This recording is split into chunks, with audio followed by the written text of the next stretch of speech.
Oui, triste nouvelle pour ces 189 travailleurs qui ont appris ce matin qu'ils étaient mis à pied définitivement, des travailleurs de l'usine Kruger ici à Bromptonville, usine de pâte, papier et papier spécialisé qui doit remplacer le plastique. Il y a également 25 personnes qui seront quand même de retour au travail pour faire fonctionner l'usine de traitement des eaux et la centrale de cogénération. Mais disons que la vocation première de l'usine, eh bien, elle doit fermer ses portes. Donc, l'entreprise nous dit être en ce moment à travailler pour pouvoir reclasser les travailleurs. Ils étaient en congé forcé depuis le 3 avril dernier. On le sait, il y a eu beaucoup de mobilisation pour que les travailleurs retournent au travail. Ça touche beaucoup de monde ici à Bromptonville. C'est un moteur économique important.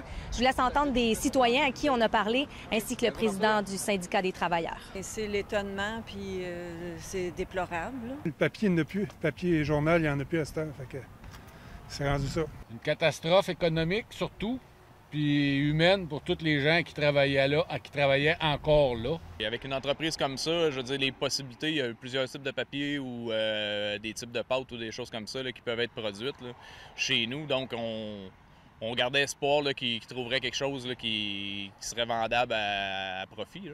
C'est d'autant plus difficile, Anne, pour les travailleurs parce qu'il y avait eu des pourparlers pour un plan de relance économique pour l'entreprise avec le ministre de l'Économie, Pierre Fitzgibbon. Donc, on nous dit que, bon, on n'a pas jeté la serviette du côté de Kruger, mais qu'à court terme, c'était impossible de garantir un emploi pour ces travailleurs. Je vous laisse entendre le porte-parole de l'entreprise. Kruger est une entreprise résiliente. Et puis, on poursuit nos discussions avec le gouvernement du Québec. Et puis, on espère éventuellement trouver une solution viable à long terme. Mais à court terme, nous n'avions rien de concret à offrir à nos employés.